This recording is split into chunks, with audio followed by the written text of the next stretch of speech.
In the gray dawn of February 10, 1951, the SS Independence eased away from North River Pier 84 at the foot of West 44th Street in New York Harbor, her hull cutting through the chill Hudson waters as tugs nudged her toward the open Atlantic.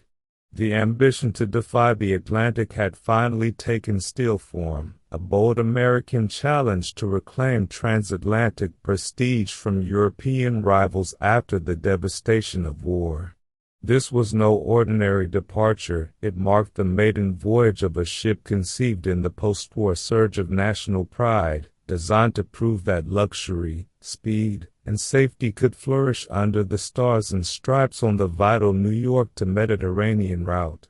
The vision originated in the late 1940s with American Export Lines, whose president, John Slater, scribbled a simple note to industrial designer Henry Dreyfuss at a crowded restaurant: "Would you have time to do some ocean liners?" Dreyfuss replied with a single word, yes, and set in motion one of the most innovative passenger vessels of the era. Built at Bethlehem Steel's Four River Shipyard in Quincy, Massachusetts, the Independence embodied post-war American engineering ambition. Her keel was laid in 1949, launched in June 1950, and completed just weeks before sailing.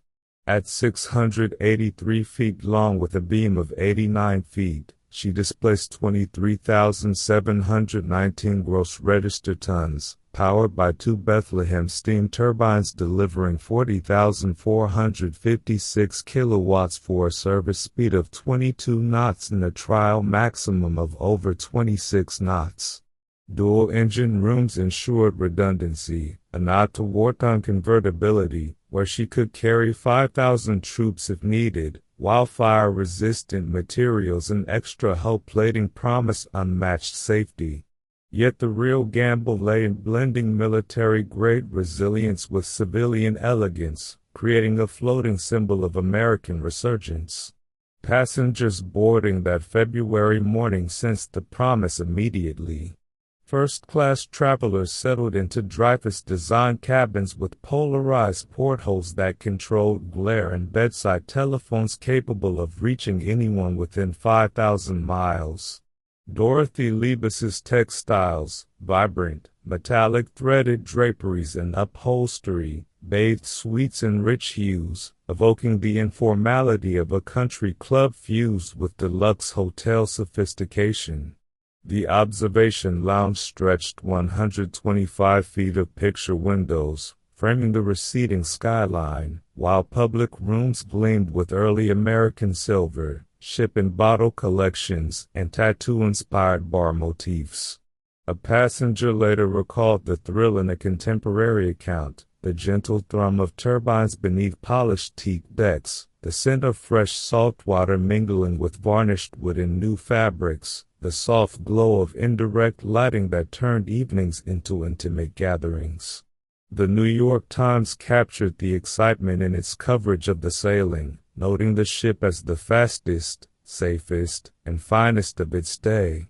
As Independence steamed past the Statue of Liberty, bound for a 53-day, 13,000-mile cruise visiting 22 Mediterranean ports, from Madeira to Casablanca, Genoa to Athens, onlookers on shore waved farewell to a vessel that carried more than passengers. It bore the hope of reviving American maritime glory. Yet beneath the fanfare lay an unspoken tension. Could this steel giant truly outpace the gathering shadows of jet travel and foreign competition? As the SS Independence slipped past the Ambrose lightship and into the open Atlantic on that crisp February morning in 1951, the true gamble of her creation became evident in every shudder of the hull and every measured revolution of her propellers. The technical gamble of the new hull lay not merely in size or speed, but in forging a vessel that could withstand the punishing North Atlantic while delivering the comfort Americans demanded in peacetime luxury travel, a balance few had dared attempt so soon after global war. Bethlehem Steel's Four River Shipyard had poured innovation into every rivet and weld. The hull, constructed of high-tensile steel, featured an ice strength and 4-foot and double-bottom tanks that extended far beyond standard requirements, allowing her to carry fuel and water for extended Mediterranean itineraries without frequent refueling. At 683 feet overall and 89 feet in beam, she carried 23,719 gross tons, yet her lines, fine entry forward and a cruiser stern, were calculated to minimize resistance at 22 knots service speed. The power plant represented the boldest wager. 2 sets of Bethlehem Cross compound steam turbines, each driving a single screw-through double reduction gearing, produced a combined 40,456 shaft horsepower. Redundant engine rooms, one forward, one aft, meant that even if one plant failed, the ship could maintain headway, a feature rooted in wartime destroyer escort designs. Steam was generated by 6 Babcock and Wilcox water tube boilers, burning heavy oil at pressures up to 600 pounds per square inch, while advanced aerators and economizers squeezed every ounce of efficiency from the fuel. The result was a trial speed exceeding 26 knots, though in service she cruised comfortably at 22, conserving machinery and fuel for reliability over raw pace. Designers Henry Dreyfuss and his team translated these engineering realities into passenger experience with extraordinary care. The ship's profile, tall, raked funnels painted in American export signature black with white crowns, projected quiet confidence rather than ostentation. Interiors avoided the heavy ornamentation of pre-war liners. Instead, Dreyfuss favored clean, functional modernism. Public spaces featured teak paneling polished to a warm glow, aluminum accents that caught the light without glare, and vast expanses of glass in the main lounge and dining saloon. The promenade deck, sheltered yet open to the sea breeze, allowed first-class passengers to walk the full length of the ship under cover. The gentle vibration of the turbines felt faintly through the deck plates like a steady heartbeat. Dorothy Liebes's custom textiles, silks interwoven with metallic threads in gold, silver, and subtle blues, draped walls and upholstered chairs, softening the steel skeleton beneath. Aboard that maiden voyage, passengers marveled at the quietness. One traveler, quoted in a 1951 Life magazine feature, wrote in a letter home, "The engines are so smooth you forget you are at sea, only the slight roll reminds you of the ocean's power." Yet the engineers knew the truth. Every knot demanded careful management of boiler pressure, feedwater temperature, and turbine bearing heat. The gamble paid off in those first hours, as independence settled into her rhythm, proving American yards could rival anything Clydebank or Genoa had produced. Still, as the coast of Long Island faded astern, a quiet question lingered among the officers on the bridge: would this fusion of strength and elegance endure the rivalries already gathering on the horizon? Even as the SS Independence carved her first steady wake across the Atlantic in February 1951, an unspoken but fierce contest simmered beneath the surface of every transatlantic schedule, the secret race against competing nations to dominate the post-war passenger trade. American export lines had not built this ship in isolation. She was launched squarely into a field still ruled by Cunard's Queens, the French lines Liberté, and the rising Italian fleet, each nation determined to prove that its liners best represented post-war recovery, prestige, and technological superiority. The rivalry had roots in the immediate pre-war years, when the Blue Ribbon, the informal trophy for the fastest Atlantic crossing, had passed between Britain's Queen Mary and France's Normandy. War had silenced the competition, but peace revived it with new stakes. European lines, rebuilt with government subsidies, fielded vessels that blended tradition with modernity, Cunard's Queen Elizabeth, completed in 1940 but delayed in service, maintained a regal 30-knot capability, while the rebuilt Liberté, once the German Europa, offered opulent French styling. Italy's Italia line countered with the sleek Andrea Doria and Cristoforo Colombo, emphasizing Mediterranean warmth and artistry. Against this backdrop, American export chose a different path, not the shortest North Atlantic sprint to Southampton, but a longer, warmer New York to Mediterranean routing that touched Gibraltar, Naples, Genoa, and beyond. The Independence and her near-sister Constitution were positioned as ambassadors of American hospitality on a route that promised sunshine, history, and escape from the gray North Atlantic winter crossings favored by their European competitors. Engineering choices reflected this strategic divergence. While Cunard prioritized raw turbine power for speed records, Independence's designers at Bethlehem and Dreyfus emphasized endurance and comfort over marginal gains in knots. Her 22-knot service speed was deliberately conservative, allowing smoother operation, lower fuel consumption on long hauls, and reliability in varied sea states from the Gulf Stream to the Strait of Gibraltar.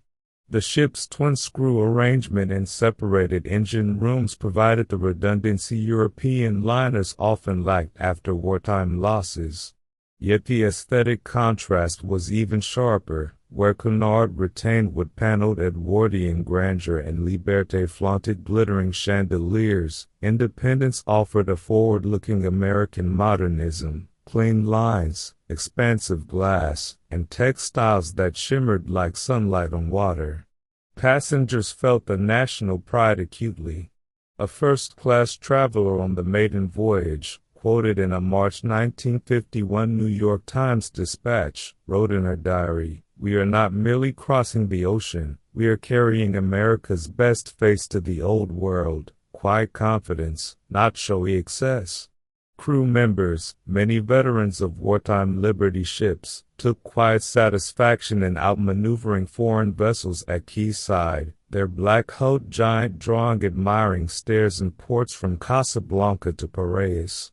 The New York Herald Tribune summed up the stakes in a February editorial. "The Independence is more than a ship, she is a declaration that the United States intends to share fully in the revival of ocean travel." As she approached her first Mediterranean landfall, the rivalry remained cordial on the surface, radio greetings exchanged, wave-offs at sea, but everyone understood the deeper contest, which nation's liners would best capture the imagination and wallets of the traveling public in the uncertain 1950s. Yet beneath the diplomatic courtesies, a subtler challenge was already emerging, one that would test not just speed or style, but the very innovations hidden deep within her engine rooms. While the SS Independence steamed toward her first Mediterranean ports in the winter of 1951, the real secrets of her superiority remained locked away below decks, innovations born in the cavernous halls of Bethlehem's Four Rivers shipyard that few passengers ever glimpsed. The hidden innovations in the engine room represented the deepest technical wager, transforming wartime lessons into peacetime reliability without sacrificing the elegance demanded by first-class travelers. Deep in the forward and aft machinery spaces, engineers had installed a propulsion system that blended brute power with surgical precision.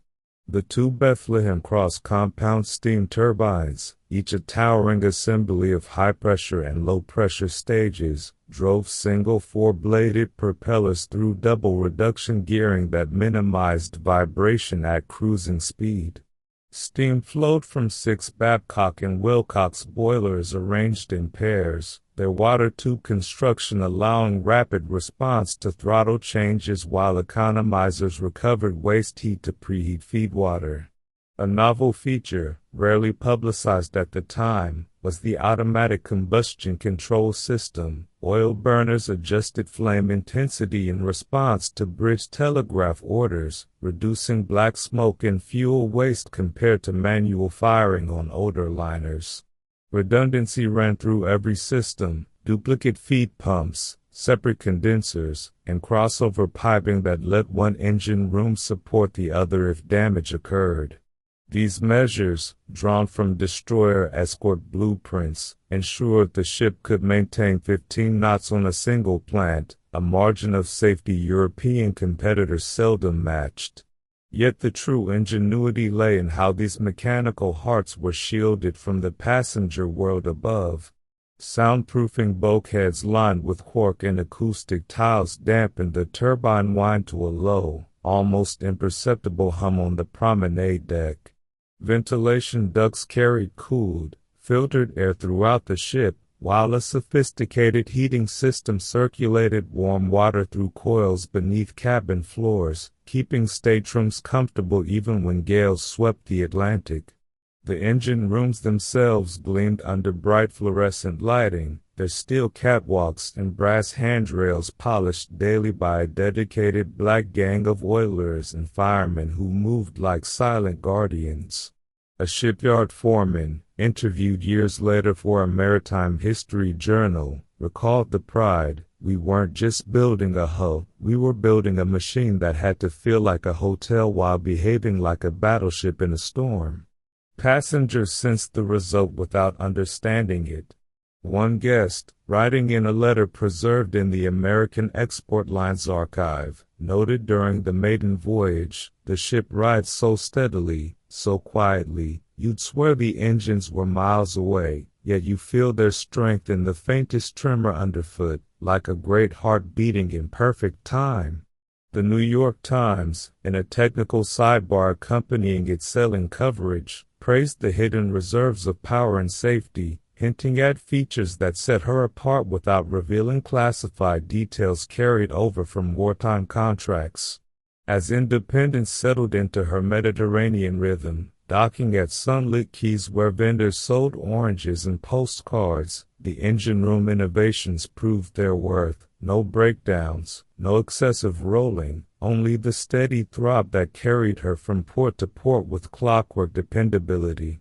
But those same hidden strengths would soon face their first real test, not in calm Mediterranean waters, but on the high-speed run that would define her reputation.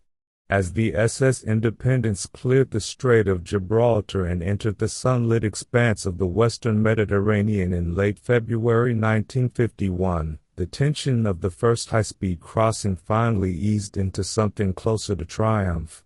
The maiden voyage had demanded not just flawless machinery but absolute precision from bridge to boiler room. A single misstep in timing, weather, or engineering could tarnish the reputation American export lines had staked everything on. From the moment she left New York, the schedule had been ambitious, a 53-day, 13,000-mile itinerary calling at 22 ports, yet designed to maintain consistent 22-knot passages between them. Captain Hugh Switzer, a veteran of wartime convoys, kept the Revolution steady at 105 per minute, balancing speed against fuel economy and passenger comfort. The ship's fine hull form and cruiser stern allowed her to slice through moderate head seas with minimal pitching stabilizers, early Denny Brown retractable fins, reduced roll by up to 50%, a luxury few competitors offered on Mediterranean runs. Navigation relied on the latest Decaloran receivers and gyro compass repeaters, while the twin radar sets swept the horizon day and night. In the engine rooms, Chief Engineer John Riley maintained boiler pressures at 585 pounds per square inch, watching steam temperatures climb to 850 degrees Fahrenheit without a single tube failure, a testament to the meticulous welding and quality control at Fore River. The aesthetic payoff was immediate and profound.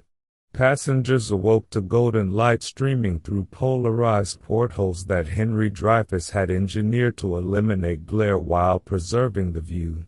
Breakfast in the first-class dining saloon unfolded beneath a ceiling of hand-laid gold leaf that caught the morning sun like a quiet sunrise, the tables set with American exports, custom china and early American silver gleaming under soft, recessed fixtures. Dorothy Liebes's metallic draperies, woven with threads of aluminum and rayon, swayed gently with the ship's motion, their subtle shimmer echoing the sea outside. The main lounge, with its 125-foot sweep of picture windows, became a favorite gathering place. Passengers sipped cocktails as the coastline of North Africa slid past, the room's clean lines and warm teak paneling creating an atmosphere of effortless sophistication. A passenger's letter, later published in a travel magazine, captured the mood. We crossed the Atlantic in winter gales without a tremor worth mentioning, and now, under Mediterranean skies, it feels as though we've stepped into another world, one designed for pleasure, not endurance.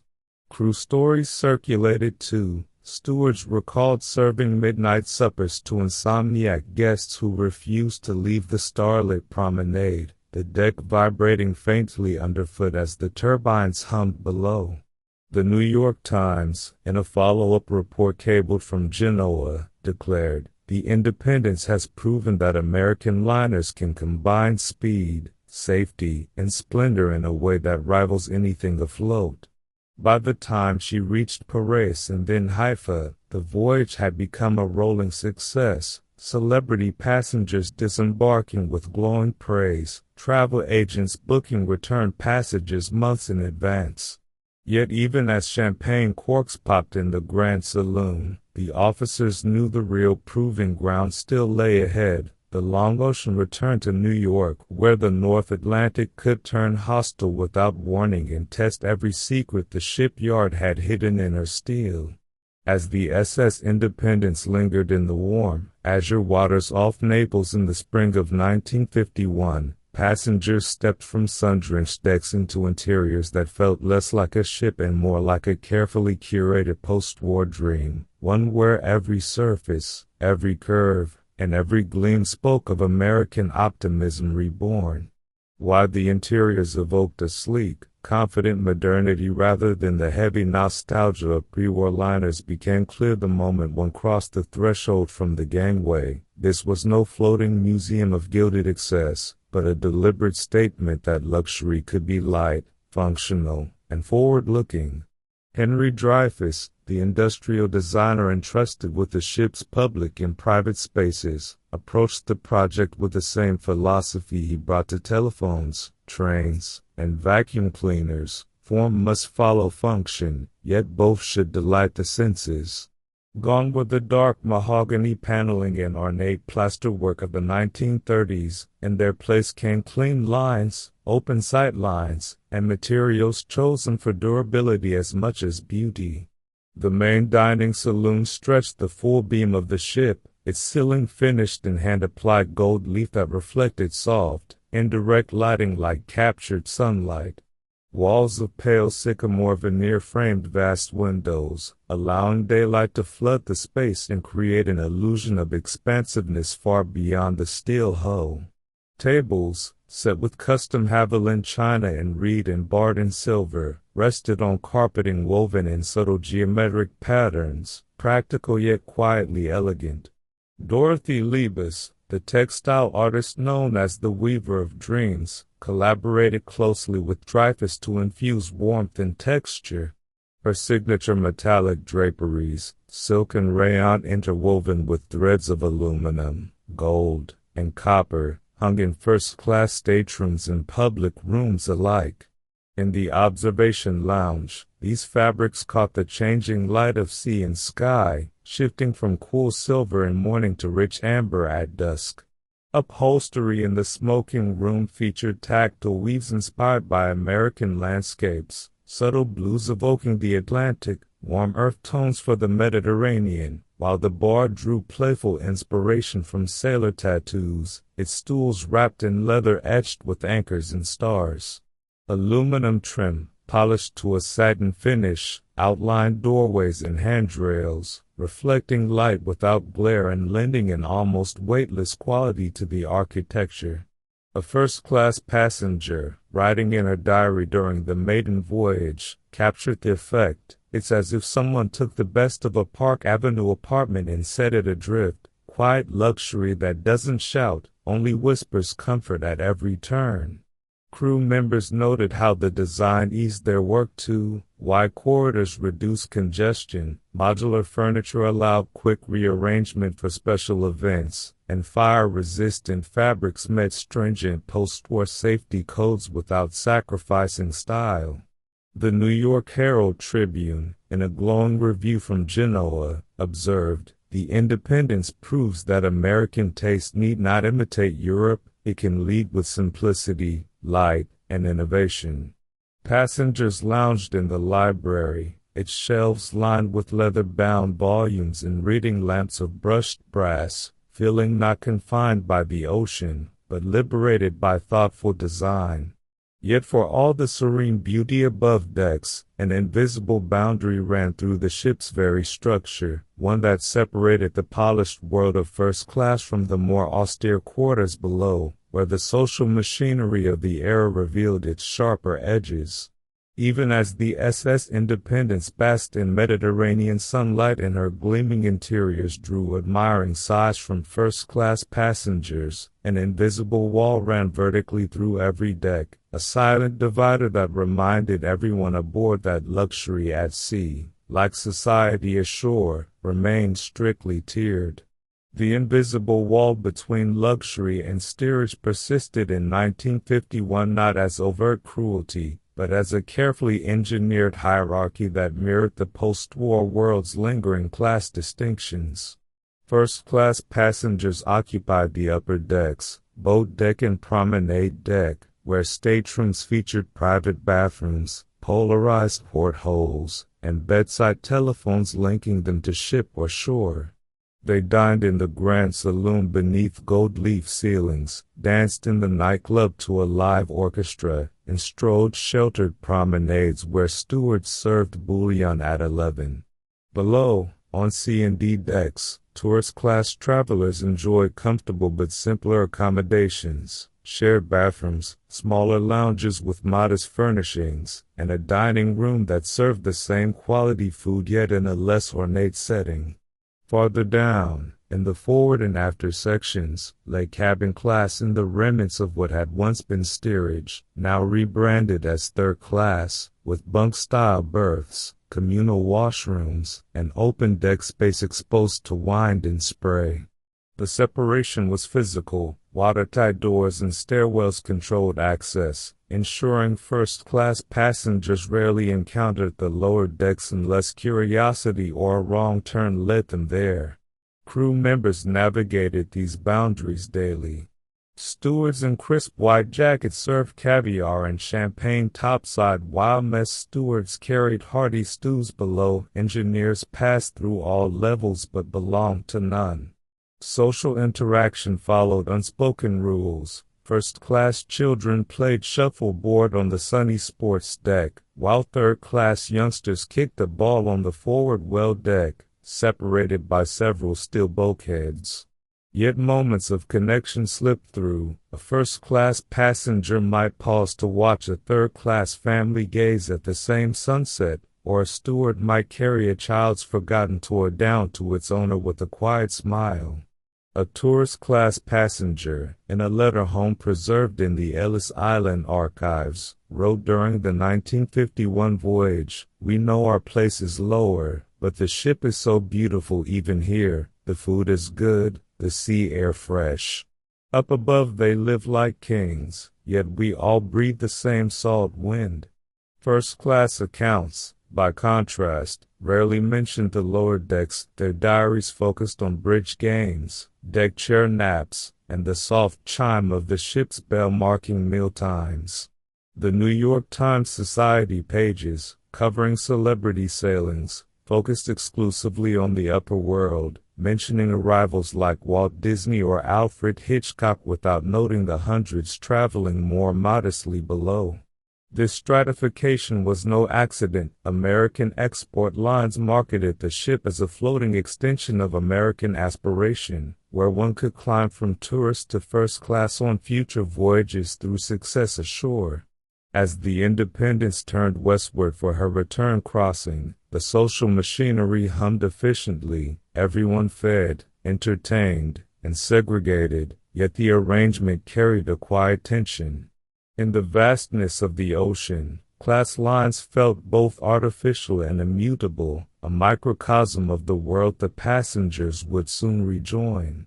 But sustaining that ordered world demanded another feat of precision, feeding thousands through fair weather and foul, a logistical ballet that tested the ship's hidden infrastructure as much as any gale. As the SS Independence turned her bow westward into the gathering swells of the North Atlantic in March 1951, the impossible task of feeding thousands during a gale revealed itself in the quiet, relentless rhythm of the galleys far below the passenger decks. What appeared effortless from the dining saloons, platters of roast beef, fresh-baked rolls, and chilled consomme arriving hot and timely, was in truth a marvel of seagoing organization, one that had to function flawlessly even when the ship rolled 30 degrees and green water crashed over the forecastle head. The vessel carried a floating population of nearly 1,000 passengers and 600 crew, demanding 3 full meals daily plus mid-morning bouillon, afternoon tea, midnight snacks, and special dietary requests for infants, invalids, and celebrities. The main galley, a stainless steel expanse amidships on D-deck, spanned the beam and operated around the clock. Chefs, many veterans of New York's finest hotels, oversaw 30 ranges, deep fat fryers, and ovens capable of roasting 500 pounds of meat at once. Refrigeration plants chilled 40 tons of provisions loaded in New York, sides of beef hung in walk-in lockers, crates of oranges stacked in ventilated holds, and dairy products kept at precise temperatures by compressors that never faltered.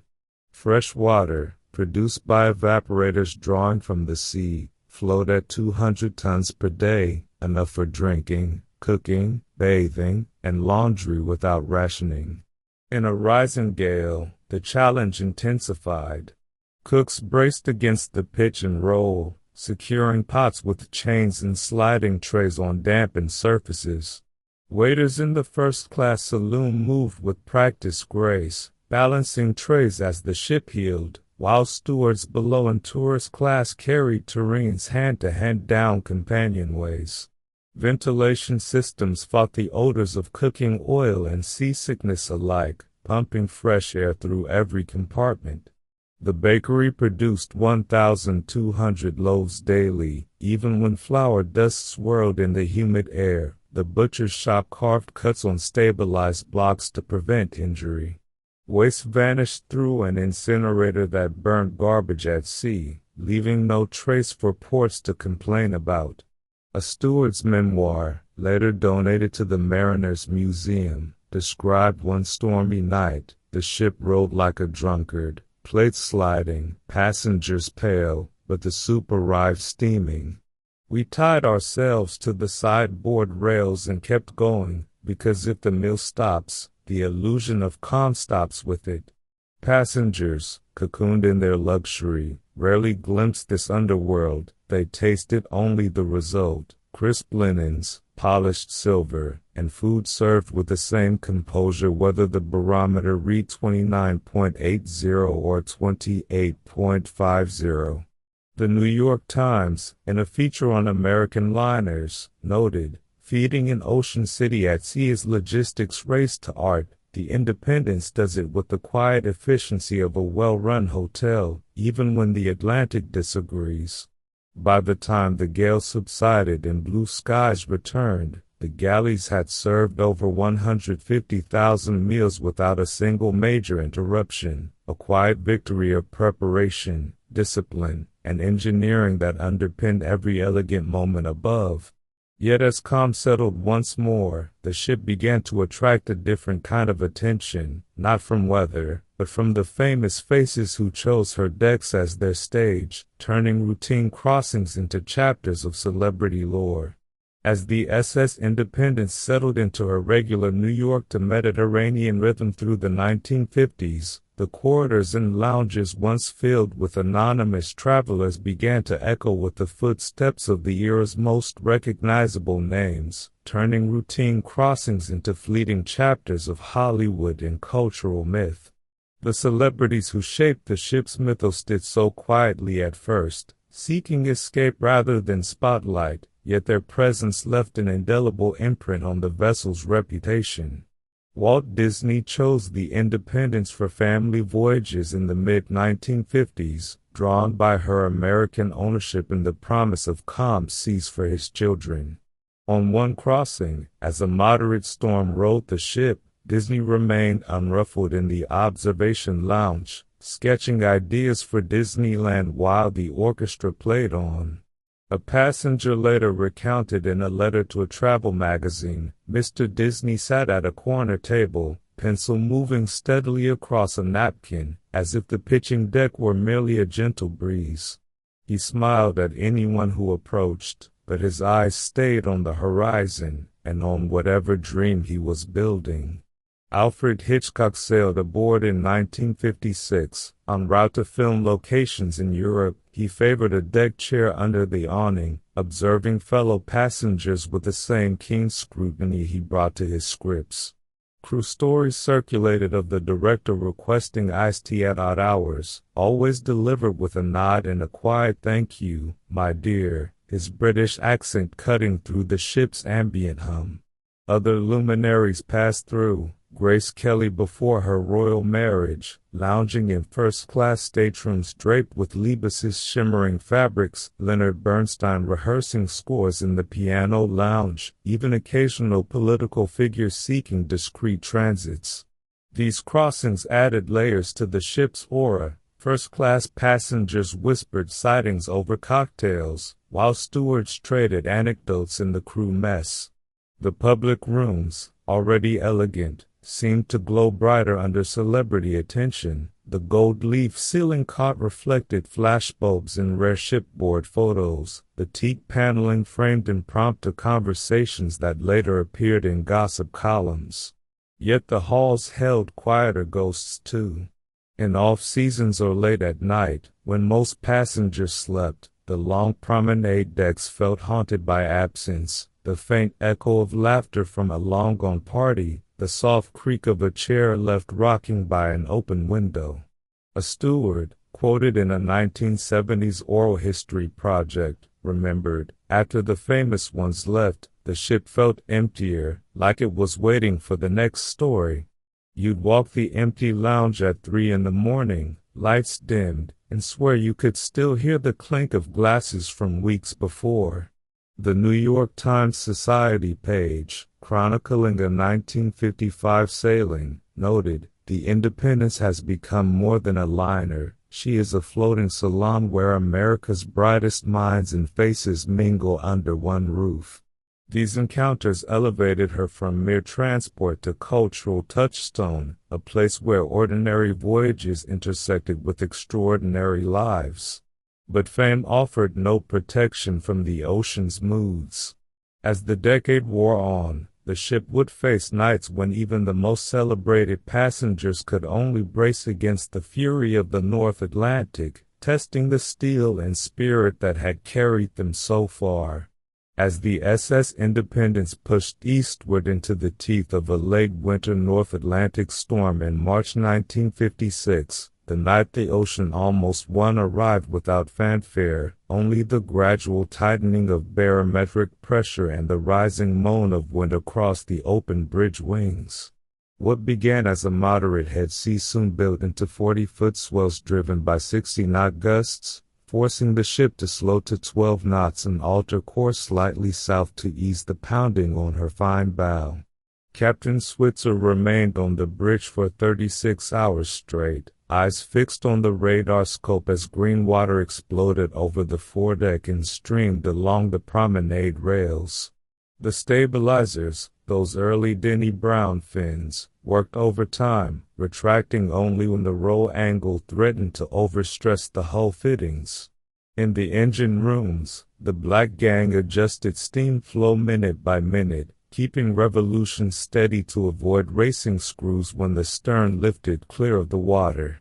The twin turbines thrummed with a deeper, more urgent note. Boiler pressures held firm at 580 pounds per square inch despite the violent motion that sloshed feedwater in the hot wells. Every watertight door stood dogged, and damage control parties patrolled the lower decks, listening for the telltale groan of strained plating. Up top, the human cost showed in subtler ways. First-class passengers clung to handrails in the main lounge, the gold-leaf ceiling swaying overhead like a pendulum, the once serene picture windows framed only tumbling gray water and spume. Stewards moved among them with trays of ginger ale and crackers, faces calm even as china rattled in the racks. In tourist class below, families huddled together, children wide-eyed at the ship's labored breathing, the deep sigh of the hull flexing, the metallic creak of bulkheads working. A passenger in cabin class later wrote in a diary entry now held in a maritime collection, "The ship seemed alive, fighting back with every roll. I pressed my hand to the bulkhead and felt her shudder, yet she never faltered." It was terrifying and strangely comforting at once. The aesthetic details that had charmed in calm weather now amplified the drama. Dorothy Liebes's metallic draperies caught the emergency lighting in flashes of silver and gold, turning the darkened saloon into a flickering theater of survival. Teak paneling, warm under normal lamps, took on a somber sheen in the red night lights. The vibration through the deck plates, usually a gentle pulse, became a steady, bone-deep throb that reminded everyone they rode a living machine. Yet the design held, no loose fittings, no shattering glass, only the quiet resilience of materials chosen for endurance as much as elegance. By dawn the wind began to veer and moderate. The sea, though still angry, lost its worst venom. Captain Switzer eased revolutions back to cruising speed, and the ship steadied on her great circle track toward New York. The New York Times, reporting the arrival 2 days later, quoted a relieved purser, "We took what the Atlantic threw at us and came through without a scratch. She's built for this." Passengers, pale but proud, gathered on deck to watch the pilot boat approach, the ordeal already transforming into shared legend. The storm had proven the ship's mettle, yet it also foreshadowed greater trials, not of weather, but of machinery pushed deliberately to its limits in pursuit of something even rarer than survival, outright speed supremacy on the ocean highway. Even after weathering the worst the North Atlantic could unleash, the SS Independence still harbored one final ambition in her turbines, to push them to the breaking point and claim a crossing time that would silence doubters and cement her place among the swiftest liners of her era. Pushing the turbines to the breaking point was never about chasing the blue ribbon's raw transatlantic sprint. It was about demonstrating that American engineering could deliver sustained high speed on the longer, warmer Mediterranean route without compromise or breakdown. In the mid-1950s, on select westbound passages favored by favorable weather and light passenger loads, Captain Switzer and his engineers quietly authorized economy plus runs. Revolutions climbed from the normal 105 to 115 per minute, boiler pressures edged to 600 pounds per square inch, and superheat temperatures held steady at 875 degrees Fahrenheit. The twin Bethlehem turbines responded with a deeper, more insistent roar that vibrated through every deck plate like a distant drum. Fuel consumption rose sharply, nearly 20% more oil burned per day, but the ship responded, averaging 24 knots over 24-hour periods and occasionally touching 25.5 knots in flat calm. The hull, with its fine entry and cruiser stern, sliced the water cleanly. The Denny Brown stabilizers, fully extended, kept the roll to under 5 degrees even at these higher speeds. Bridge officers watched the pit log with quiet satisfaction as the miles ticked by faster than schedule allowed. Passengers felt the change immediately. The gentle thrum beneath their feet became a steady pulse. The wake streamed farther astern, white and foaming under the moon. In the first-class lounge, conversation turned to the ship's performance, guests comparing notes on the speed displayed on the brass telltale in the smoking room.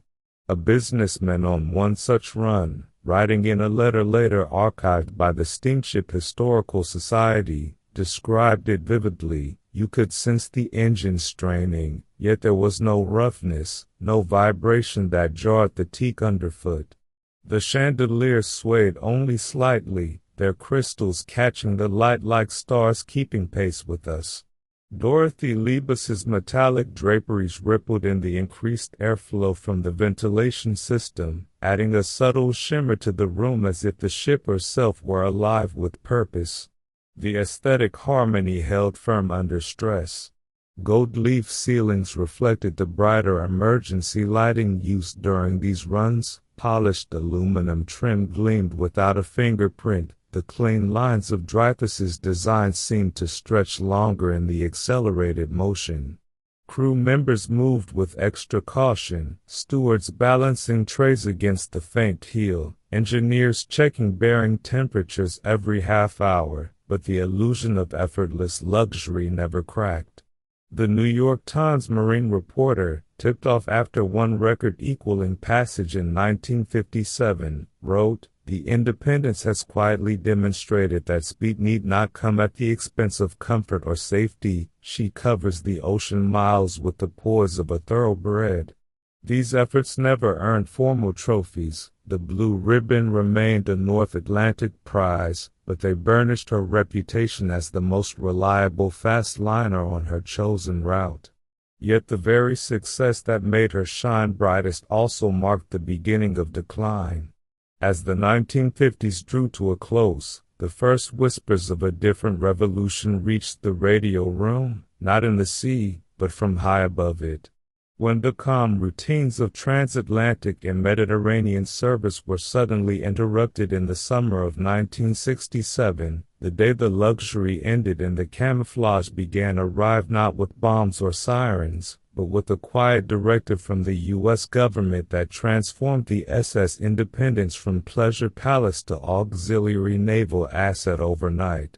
The Six-Day War in the Middle East had closed the Suez Canal, rerouting shipping around Africa and spiking insurance rates, while rising tensions elsewhere prompted Washington to activate reserve merchant vessels under the Ready Reserve Fleet program.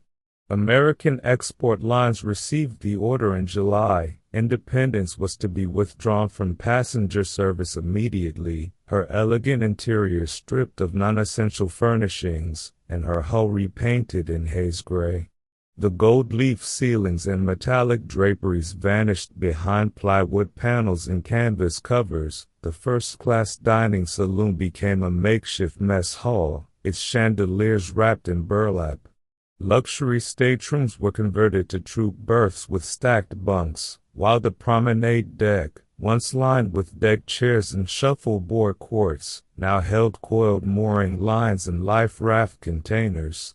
The ship's black and white funnel colors gave way to uniform navy gray, though she retained her civilian name and registry. In this new role she served as a troop transport and support vessel during the Vietnam-era buildup, ferrying military personnel, supplies, and occasionally dependents across the Pacific into Mediterranean staging points. The transition stunned the crew. Stewards who had once polished silver for celebrities now inventoried mess kits. Engineers accustomed to fine-tuning for passenger comfort monitored auxiliary generators powering desalination plants and refrigeration for perishable cargo.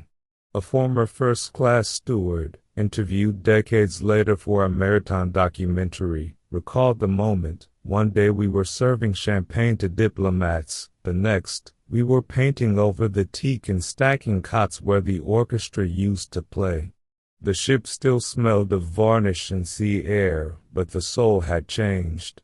Passengers from her final civilian voyage in June 1967 disembarked in New York with a sense of abrupt farewell, many unaware it would be years before she returned to pleasure cruising. The New York Times reported the layup in a brief notice. The Independence, pride of American export, has been requisitioned for national defense duties, ending an era of elegant Mediterranean travel. For the next several years she operated in subdued silence, her turbines still turning reliably at 22 knots, her hull still cutting the same clean wake, yet stripped of the glamour that had defined her.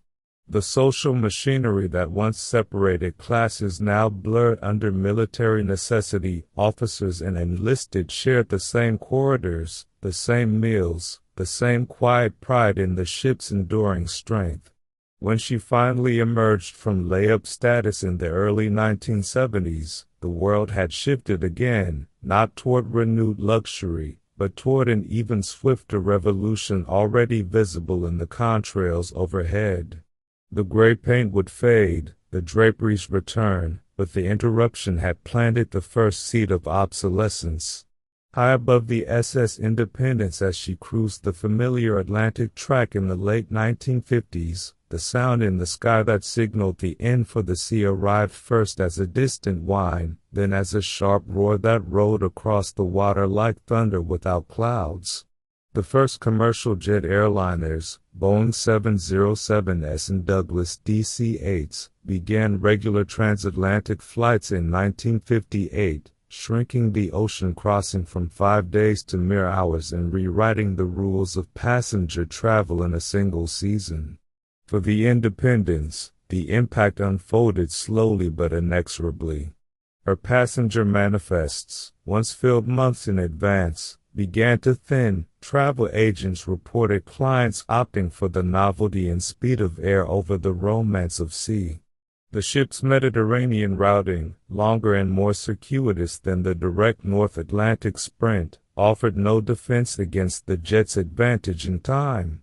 First-class fares, which had commanded premium prices for the luxury of leisure days at sea, suddenly seemed extravagant when a businessman could fly to Rome overnight and still claim a full day's work.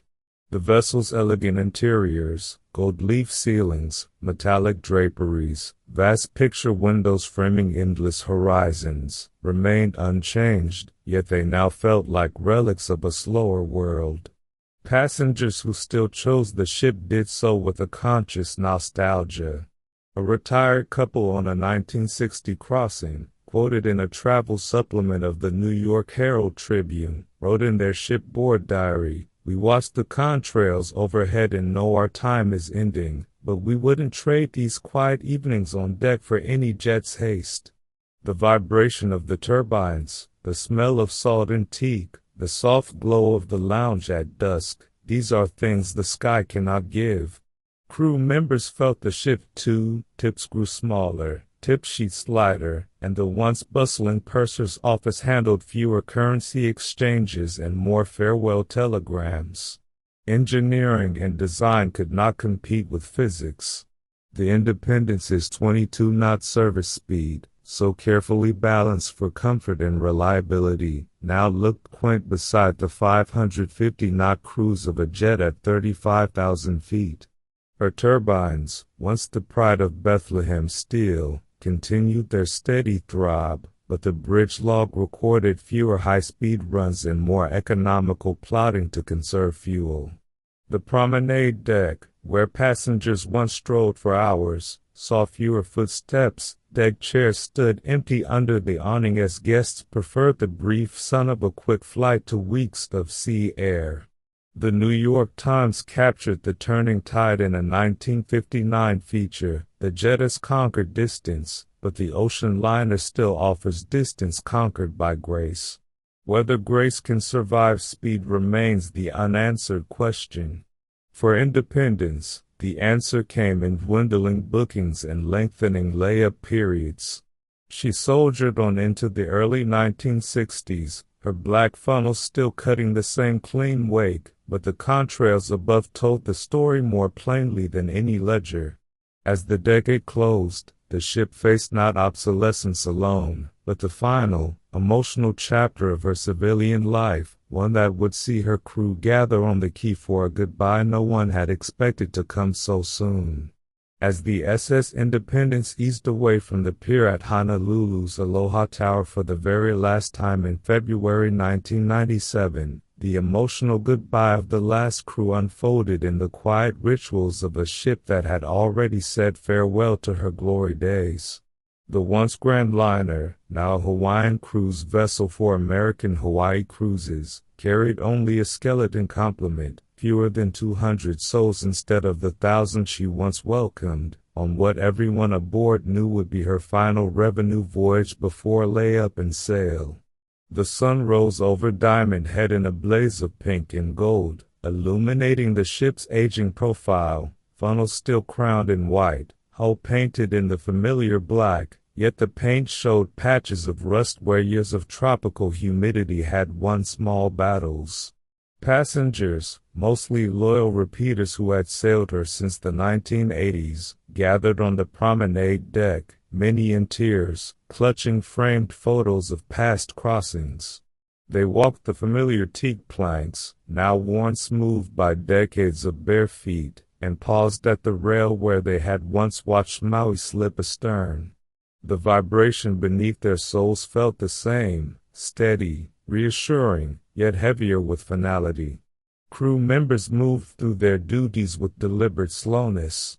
Stewards who had served breakfast in the same dining saloon for 20 years straight in tablecloths one last time, polished the brass plaques bearing the ship's name, and left small notes tucked into cabin drawers, "Mahalo for sailing with us."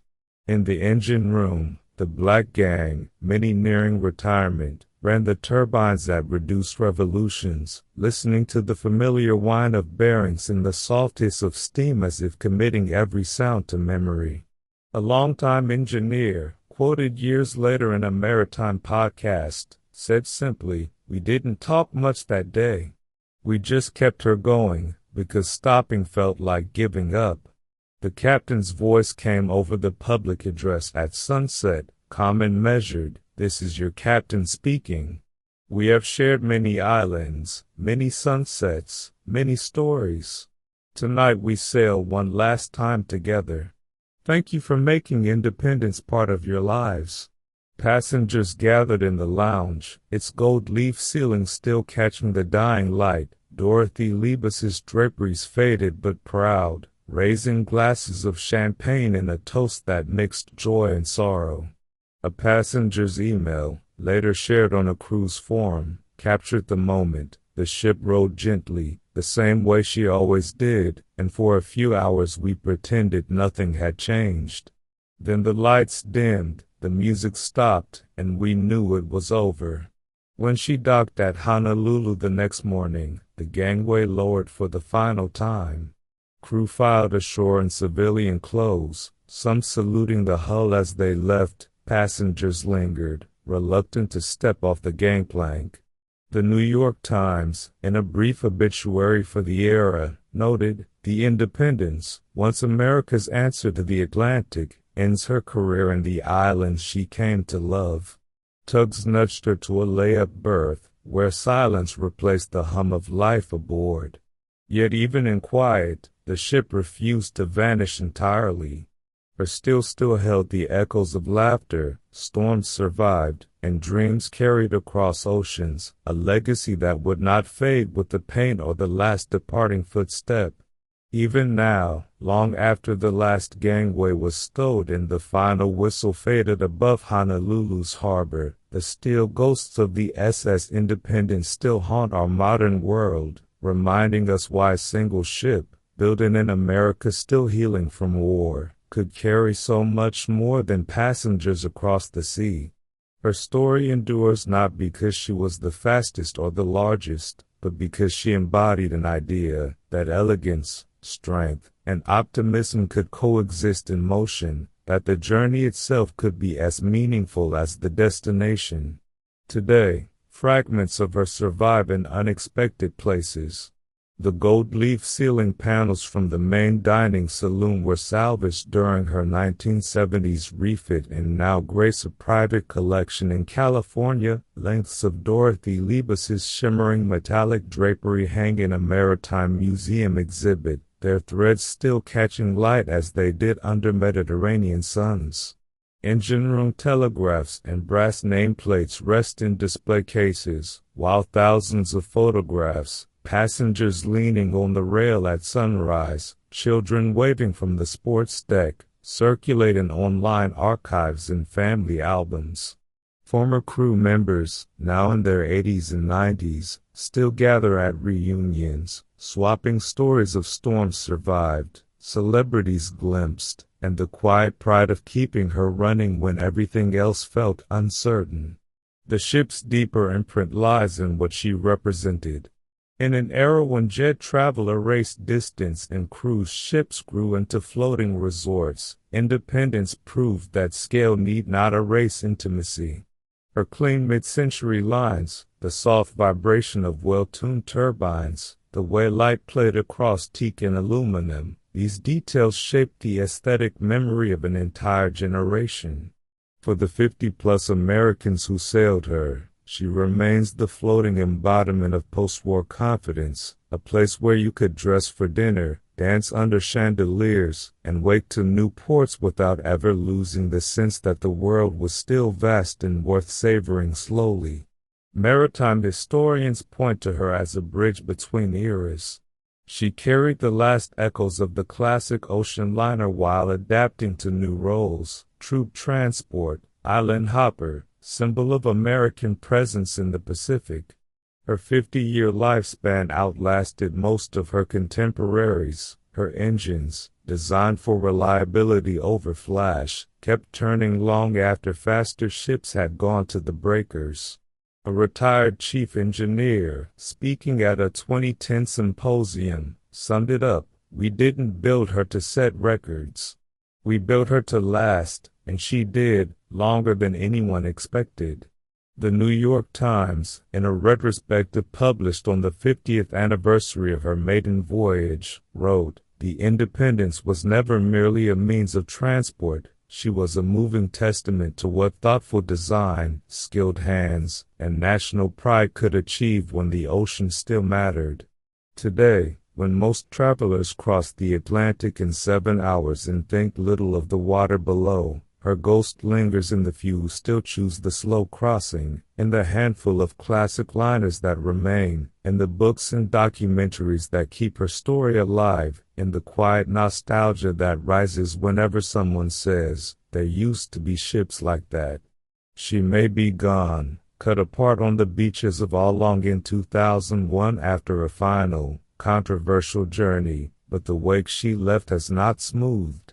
In every photograph of her silhouette against a sunset, in every memory of her gentle roll and steady heartbeat, the SS Independence sails on, proof that some vessels, like some dreams, refuse to be entirely forgotten.